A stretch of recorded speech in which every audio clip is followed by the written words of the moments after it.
Welcome back. जैसे जैसे Ukraine में जंग का दूसरा साल मुकम्मल हो रहा है, जंग से बेघर होने वाले यूक्रेनी बाशिंदे कनाडा को अपना मुस्तकिल घर बनाने के ख्वाह हैं। मज़ीद तफसीलात इस रिपोर्ट में। जैसे जैसे यूक्रेन में जंग का दूसरा साल मुकम्मल हो रहा है, जंग से बेघर होने वाले यूक्रेनी बाशिंदे कनाडा को अपना मुस्तकिल घर बनाने के ख्वाह हैं। उनके पास इस बारे में बहुत कम जवाब हैं कि हुकूमत उन्हें रहने की इजाज़त देने के लिए क्या करेगी। रूस के यूक्रेन पर मुकम्मल हमले जो 2 साल पहले 24 फरवरी को शुरू हुए थे ने पनाह गुज़ीनों का एक बड़ा बहरान पैदा कर दिया था, क्योंकि लाखों यूक्रेनी मुल्क छोड़कर भाग गए थे। इसके बाद से वफाकी हुकूमत ने यूक्रेन के बाशिंदों को 9,58,190 आर्जी हंगामी वीज़ा दिए थे ताकि वो घर पर तशद्दुद का इंतज़ार करते हुए कनाडा में काम या तालीम हासिल कर सकें। 27 जनवरी तक 2,21,231 पहले ही कनाडा का सफ़र कर चुके थे। कैनेडियन वज़ीर आज़म से जब पूछा गया क्या कनाडा उन लोगों के लिए तवील मुद्दती इंतज़ाम कर रहा है जो कनाडा में आबाद हो चुके हैं, तो ट्रूडो ने कहा कि उनकी लिबरल हुकूमत इस जंग को ख़त्म करने पर मरकूज़ है। मेरे ख्याल में ये जंग ख़त्म होने के बाद बहुत से लोग फैसले करने जा रहे हैं। इस दौरान हम व्लादिमीर पुतिन के घिनौने इक़दामात की वजह से नाकाबिले यकीन हद तक मुश्किल वक्त से गुजरने वाले लोगों की मदद के लिए वहाँ मौजूद रहेंगे। कैनेडियन हुकूमत ब्रिटिश कोलंबिया हाउसिंग प्लान के लिए दस्तयाब फिनांसिंग को दुगना कर रही है, जिसे वज़ीर आज़म ने तब्दीली का नाम दिया है। मज़ीद तफसीलात इस रिपोर्ट में। कैनेडियन हुकूमत ब्रिटिश कोलंबिया हाउसिंग प्लान के लिए दस्तयाब फाइनेंसिंग को दुगना कर रही है, जिसे वज़ीर आज़म ने तब्दीली का नाम दिया है। जस्टिन ट्रूडो वैनकूवर में यह ऐलान करने के लिए थे कि ओटावा सूबे के नए BC बिल्ड्स इक़दाम में $2 बिलियन की माली आनत का इजाफा कर रहा है, जिसका मकसद दरमियानी आमदनी वाले किराए के मकानात की तामीर को तेजी से ट्रैक करना है। वज़ीर आज़म ने इस मंसूबे को अजीम और बुनियादी तौर पर अमली करार देते हुए कहा कि वफाकी फंडिंग से कम अज़ कम 8,000 से 10,000 मजीद नए घर बनाने में मदद मिलेगी। ट्रूडो ने कहा कि मजीद ज़मीन महफूज होने के साथ ही ये तादाद बढ़ जाएगी। नए यूनिट्स 1 और 2 बेडरूम तक महदूद नहीं होंगे। उन्होंने कहा ये तमाम साइज के यूनिट होंगे, बशमूल 3 या 4 बेडरूम्स, इस किस्म की जगह जहां खानदान बढ़ सकते हैं और वो घर बुला सकते हैं। ये रकम डेवलपर्स के लिए कम लागत की फाइनेंसिंग के लिए $2 बिलियन की सूबाई फंडिंग में सबसे ऊपर आती है, ताकि हुकूमत कम्युनिटीज़ या गैर मुनाफा बख्श तंजीमों के ज़ेर इस्तेमाल या ज़ेर मिल्कियत ज़मीन पर सस्ती किराए के मकानात को तेज़ी से ट्रैक किया जा सके। सूबा $950 मिलियन का भी वादा कर रहा है ताकि ये यकीनी बनाया जा सके कि यूनिट मार्केट से कम नरखों पर दस्तयाब हों। सूबे ने अब तक मुमकिन तामीरात के लिए 20 मकामात की निशानदही की है। वज़ीर आज़म ने कहा कि BC बिल्ड्स प्रोग्राम ये जाहिर करता है कि लोगों के रहने के लिए घर कैसे बनाए जाएं, सिर्फ सरमायाकारों के पोर्टफोलियोज ही नहीं। नेटो के सेक्रेटरी जनरल तवक्को करते हैं कि कनाडा दिफाई अखराजात के हदफ को पूरा करने के लिए टाइम लाइन देगा। मजीद जानेंगे इस रिपोर्ट में। नेटो के सेक्रेटरी जनरल तवक्को करते हैं कि कनाडा दिफाई अखराजात के हदफ को पूरा करने के लिए टाइम लाइन देगा। नेटो के सेक्रेटरी जनरल जेंस स्टोल्टनबर्ग का कहना है कि वो तवक्को करते हैं कि कनाडा दिफा पर GDP का 2% खर्च करने के इत्तेहाद के हदफ तक पहुंच जाएगा।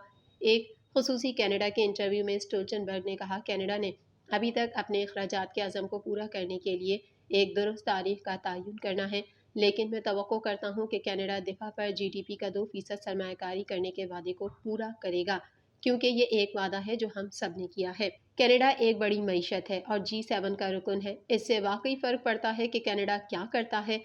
उन्होंने मजीद कहा, कनाडा के नौराज के लिए फंडिंग में इजाफे, F-35 लड़ाका तैयारों की खरीदारी के मंसूबे और बढ़ती हुई मौजूदगी का हवाला देते हुए लिटोया में जब सही सिमत में आगे बढ़ रहा है। स्टोल्टनबर्ग ने कहा, ये सब अच्छा है, ये सब मामलात हैं, लेकिन यकीनन कनाडा को दूसरे तमाम इत्तेहादियों की तरह 2% सरमायाकारी के वादे को पूरा करना चाहिए, क्योंकि हमें इससे ज़्यादा खतरनाक दुनिया में इसकी ज़रूरत है। कनाडा को तवील अरसे से अपने GDP का कम अज़ कम 2% दिफा पर खर्च करने के मुतालबात का सामना है, जिस हदफ पर नेटो के रुकन ममालिक ने एक दहाई से ज़्यादा अरसा कबल इत्तेफाक किया था। ट्रूडो ने हदफ की तारीख तय करने के बारे में स्टोल्टनबर्ग के तबसरों का जवाब देते हुए कहा है कि कनाडा को कदम बढ़ाना जारी रखने की ज़रूरत है और हमारे पास बतौर हुकूमत है, हम अपने नेटो शराकतदारों के साथ कदम बढ़ाने के लिए वहाँ मौजूद रहेंगे। हम इस बात को यकीनी बनाने के लिए वहाँ मौजूद रहेंगे कि कैनेडियन मुसल्लह अफ़वाज की ख़वातीन और मर्दों के पास वो सामान मौजूद है जिसकी उन्हें ज़रूरत है, और ये कि हमारे इत्तेहादी हमारे ऊपर एतमाद कर सकते हैं। गज़ा पर इसराइली मज़ालिम की दास्तान तवील होती जा रही है। अल नसर हस्पताल गैर फ़ाल होने से 8 मरीज़ इंतकाल कर गए। हमलों में अब तक शहीद होने वाले अफराद की तादाद 29,000 से तजावुज़ कर चुकी है, जबकि 69,000 ज़ख्मी हैं। مزید تفصیلات اس رپورٹ میں۔ غزہ پر اسرائیلی مظالم کی داستان طویل ہوتی جا رہی ہے۔ النصر اسپتال غیر فعال ہونے سے 8 مریض انتقال کر گئے۔ حملوں میں اب تک شہید ہونے والے افراد کی تعداد 29,000 سے تجاوز کر چکی ہے، جبکہ 69,000 زخمی ہیں۔ غزہ میں اسرائیل کے رہائشی علاقوں اور اسپتالوں پر حملے جاری ہیں۔ صہیونی بمباری سے مزید 107 فلسطینی شہید جبکہ 145 زخمی ہوئے ہیں۔ غزہ میں انسانی بحران سنگین ہوتا جا رہا ہے۔ خوراک کے عالمی ادارے نے شمالی غزہ میں موجود بھوک سے مرنے والے فلسطینیوں کے لیے خوراک کی فراہمی روک دی ہے۔ یہ ان حالات میں کیا گیا جب شمالی غزہ میں بچوں کے بھوک سے مرنے کی رپورٹس اقوام متحدہ کے ادارے ہی دے رہے ہیں اور اسرائیل نے شمالی غزہ میں امدادی اشیاء روک رکھی ہیں۔ دوسری جانب خان یونس میں اسرائیلی فوج پر حماس کے حملوں سے کئی صہیونی فوجی ہلاک ہو گئے جبکہ متعدد زخمی ہوئے ہیں۔ علاوہ ازیں امریکہ نے ایک بار پھر غزہ میں جنگ بندی کی قرارداد کو ویٹو کیا ہے۔ جنگ بندی کے لیے پیش کی جانے والی قرارداد میں مطالبہ کیا گیا تھا کہ اسرائیل اور حماس کے درمیان انسانی بنیادوں پر فوری جنگ بندی کروائی جائے۔ سعودی عرب نے سلامتی کونسل میں امریکی ہٹ دھرمی پر تشویش کا اظہار کیا۔ سعودی وزارت خارجہ نے بیان میں کہا کہ غزہ جنگ بندی کی قرارداد پر امریکہ کے فیصلے سے مایوسی ہوئی۔ افسوس ہے کہ غزہ میں امن سے متعلق کوئی پیش رفت نہیں ہوئی۔ دریں اثنا یورپی یونین نے اسرائیل کو رفح میں ممکنہ ملٹری آپریشن سے خبردار کر دیا۔ یورپی یونین کے وزرائے خارجہ نے مشترکہ بیان میں کہا کہ رفح میں 15 لاکھ پناہ گزین مقیم ہیں۔ فوجی کارروائی سے ناقابل تصور تباہی ہوگی۔ غزہ میں خوراک کا شدید بحران پیدا ہو چکا ہے، لوگ بھوک سے مر رہے ہیں۔ بھارتی میڈیا رپورٹس کے مطابق کسانوں کا احتجاجی مارچ 9ویں دن میں داخل ہو چکا ہے۔ کسان اپنے مطالبات کے لیے پنجاب ہریانہ سرحد پر ڈٹے ہوئے ہیں۔ مزید جانیں گے اس رپورٹ میں۔ بھارتی میڈیا رپورٹس کے مطابق کسانوں کا احتجاجی مارچ 9ویں دن میں داخل ہو چکا ہے۔ کسان اپنے مطالبات کے لیے پنجاب ہریانہ سرحد پر ڈٹے ہوئے ہیں۔ بھارتی حکومت کے ساتھ معاہدہ نہ ہونے کے بعد کسان یونین کا دہلی چلو احتجاجی مارچ دوبارہ شروع ہو گیا۔ کسانوں کے دہلی مارچ کے پیش نظر پنجاب، ہریانہ اور ہریانہ دہلی سرحدوں پر سیکیورٹی انتظامات سخت کر دیے گئے۔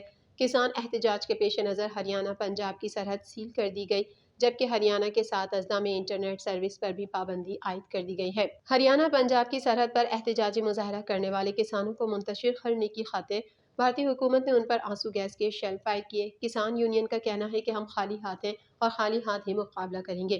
وزیر اعظم نریندر مودی کو خود اس معاملے کو حل کرنا چاہیے۔ کسان یونین نے اعلان کیا ہے کہ کسان اپنے ٹریکٹر اور ٹرالیوں کے ساتھ آگے بڑھیں گے۔ ہمارے کسانوں اور مزدوروں پر ظلم نہ کیا جائے۔ انہوں نے حکومت سے مطالبہ کیا ہے کہ حکومت مزدوروں اور کسانوں کے خون کی پیاسی نہ بنے۔ اگر ہمیں مارنا ہے تو مار دیجیے، لیکن کسانوں اور مزدوروں پر ظلم نہ کریں۔ ہمیں پرامن طور پر دلی مارچ کی اجازت دی جائے۔ TNN TV کے نیوز بلیٹن سے فی الحال اتنا ہی۔ اپنی میزبان نمرہ کنول کو دیجیے اجازت۔ اللہ حافظ۔